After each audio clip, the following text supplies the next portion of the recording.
Hey everyone, welcome back to Corporate Dakota, the place where we dive deep into the numbers and shake things up a bit. Today we are looking at OraSure Technologies Incorporated and their latest report, which has some interesting leadership shakeups and a peek into their director compensation. So stick around because this might just tell us a lot about where this company is heading. And before we jump in, if you love getting these kinds of straight to the point corporate breakdowns, make sure you are subscribed and hit that notification bell. Also, we have a fantastic community over on Discord. It's linked in the description below, so come join the conversation. Alright, so let us get straight to it. OraSure Technologies Incorporated has announced a significant change at the top. Mara G. Aspinall has stepped down as director and chair of the board effective immediately. Now, the report is clear this is not due to any disagreements or issues with the board management or the company itself, which is always good to hear.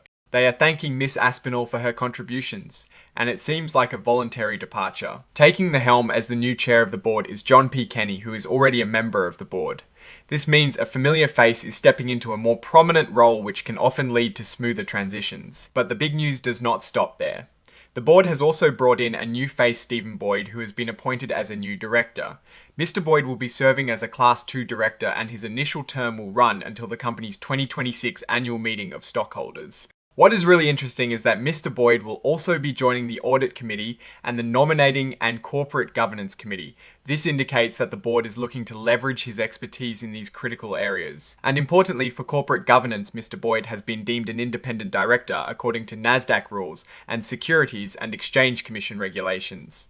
This is a key point because independent directors are crucial for providing unbiased oversight. Now let us talk about how new directors are compensated. Mr. Boyd will be participating in the company's standard compensation policy for non-employee directors.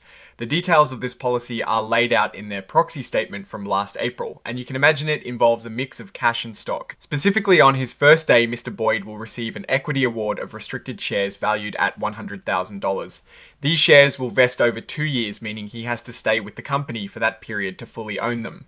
This is a pretty standard way to align a new director's interests with those of the shareholders, ensuring they have a vested interest in the company's long-term success. It is also worth noting that there are no special agreements in place for Mr. Boyd's appointment, and he has no familial ties to current board members or executives. Furthermore, there are no disclosed transactions requiring separate reporting, which suggests a clean and straightforward onboarding. Looking at this filing as a whole, it appears OraSure Technologies is making some strategic moves in its board composition. The departure of the chair, while not contentious, could signal a shift in direction or a planned transition. The appointment of a new independent director like Stephen Boyd, who immediately joins key committees like Audit and Nominating and Corporate Governance, suggests a focus on strengthening oversight and governance practices.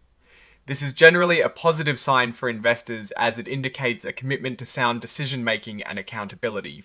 The compensation structure for Mr. Boyd aligns his interests with the company's performance, which is a common and effective practice. While this report does not dive deep into the company's financials, it gives us a glimpse into the leadership structure, a critical component of any company's overall health. So what is my take on all this? OraSure seems to be proactively managing its board to ensure strong governance. The addition of an independent director with responsibilities on crucial committees is a good step. The $100,000 equity award for Mr. Boyd is a reasonable investment to tie his performance to shareholder value. The biggest question now is how these new leadership dynamics will influence the company's strategic decisions and ultimately its financial performance. We will be keeping a close eye on their future filings to see how this plays out. Alright, that is our decode of OraSure Technologies Incorporated's latest filing. What are your thoughts on these leadership changes and what do you think they mean for the company's future? Let us know in the comments below. If you found this breakdown helpful, please hit that like button and subscribe for more. And remember to join our Discord community linked in the description. Thanks for watching and we will see you on the next one.